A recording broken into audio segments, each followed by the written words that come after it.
essa temporada da adolescência está destravando umas memórias, vocês não fazem ideia, de escolhas que eu fiz na vida que pareciam grandes lá atrás e que hoje em dia, pensando, realmente foram escolhas grandes, não era um drama de adolescente, não. E no fundo, essas escolhas moldam toda a nossa vida, sabe? Pois é, hoje eu vou compartilhar uma dessas histórias.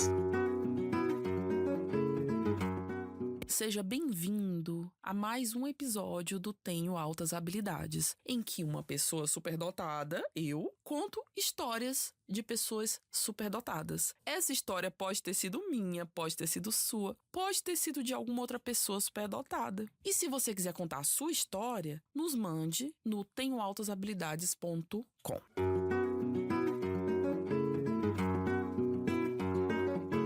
Eu tinha uns 13 para 14 anos e desde muito pequenina eu já sabia que a dança fazia parte da minha vida. O balé, o jazz, a dança contemporânea, fazia aula de tudo isso e era como se o meu corpo tivesse descoberto desde cedo que me expressar em movimento era tão natural quanto respirar. E olha, eu não sentia como um hobby só não, a dança fazia parte de quem eu era. E quando a minha família se mudou para a capital, tudo ganhou um novo contorno. Eu já contei essa história aqui, não contei? Sobre a minha mudança para a capital, na busca da escola que me desafiasse. Então, além dessa busca dessa escola que me desafiasse, eu tive a oportunidade, uma vez que eu tinha mudado para a capital, ainda sem ter começado a escola, eu tive a oportunidade de conhecer o balé da cidade, o balé da capital. E para mim aquilo era quase que como tocar uma estrela com as mãos. Saber que existia uma companhia estruturada, com seleção, com ensaios técnicos, com ensaios sérios, com palco, apresentações, era como um chamado. E não demorou muito para que eu estivesse diante da gestora do balé,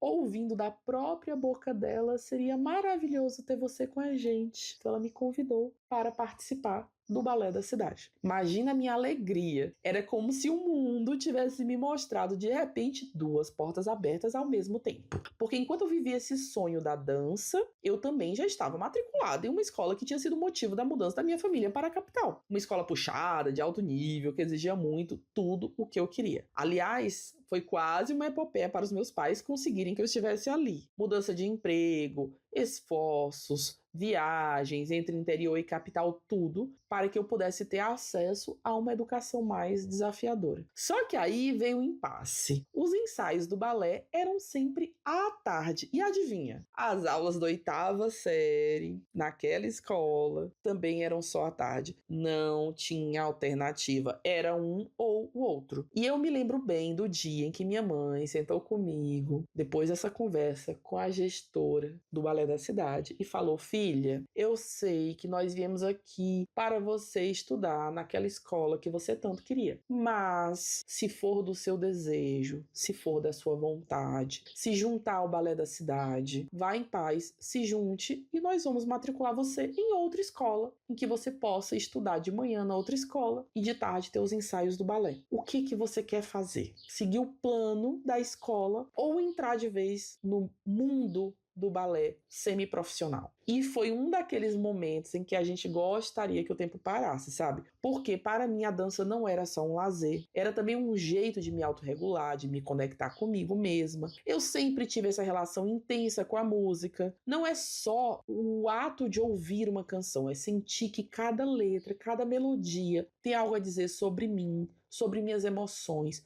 sobre minhas memórias. Dançar então era como respirar para dentro da alma. E ainda hoje eu danço, inclusive no meio do trabalho, fazendo atividade física. Não é que eu danço para atividade física, às vezes eu estou fazendo uma caminhada e no meio vou lá dançando no ritmo da música que estou ouvindo aqui nos meus fones de ouvido. Uma vez expliquei para uma colega minha que a dança era como minha forma de steaming, sabe? Aqueles movimentos repetitivos que muita gente faz para se acalmar, muitas vezes associada ao autismo. Para mim, isso vem na forma de dança. A movimentação rítmica, a autorregulação, a partir da movimentação do corpo, vem para a dança. Movimentos que me ajudam a me regular, encontrar um centro, um lugar seguro. Eu danço por alegria, por felicidade, eu danço quando estou ansiosa, eu danço simplesmente para existir. Às vezes eu me seguro, porque nem sempre é socialmente aceito que alguém saia dançando no meio de um pátio de uma escola. Mas sim, muitas vezes eu não me seguro e aí eu vou.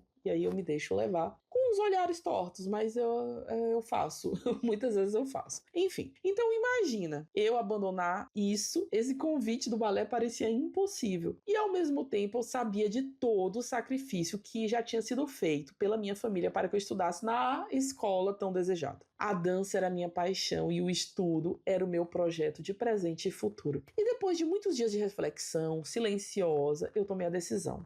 Escolhi a escola. Não sem dor, não sem sentir um nó no peito, mas com a clareza de que era o caminho mais coerente para mim naquele momento. Eu deixei o balé. Eu não me tornei nem semi-profissional, nem profissional, como talvez eu tivesse me tornado algum dia. E até hoje, às vezes eu penso nessa realidade paralela e gostaria de poder ter, não é máquina do tempo, é uma máquina de construção de realidade paralela, de poder voltar e ver qual teria sido a minha vida se eu tivesse decidido seguir pela dança. Eu nunca vou saber, mas eu queria muito saber. E sabe, eu não me arrependo, porque aquela escolha me abriu caminhos que eu sei que moldaram tudo o que eu conquistei depois. Mas e se eu tivesse seguido pelo balé, qual teria sido esse caminho? Com certeza eu teria encontrado também a beleza desse outro caminho. Os desafios, buscado superar eles, os desafios do universo da dança, seriam outros desafios diferentes dos que eu segui. Mas naquele instante, naquele momento, a escola falava mais alto. Era como se dentro de mim uma voz dissesse: esse é o caminho, e foi. É curioso como a vida muitas vezes nos obriga a decidir entre duas coisas que amamos e nem sempre existe a opção de conciliar. Não foi uma escolha leve, mas foi a minha. E essa escolha lá atrás me fez quem eu sou hoje. Enfim, sigamos nas escolhas da vida. Espero que você tenha gostado do episódio de hoje. Essa história pode ter sido a minha história pessoal, pode ser a história de uma outra pessoa superdotada, e espero que agora ela tenha se tornado também a sua história, que você se acolha através das histórias que pertencem a você e que possam se relacionar com essa história. Um grande beijo, sigamos e continue ouvindo o nosso podcast e aguardando as novidades que vêm por aí. A nossa super comunidade das altas habilidades, as nossas divulgações nas redes sociais, enfim, tem muita novidade vindo por aí. Um grande beijo, um grande abraço e até a próxima.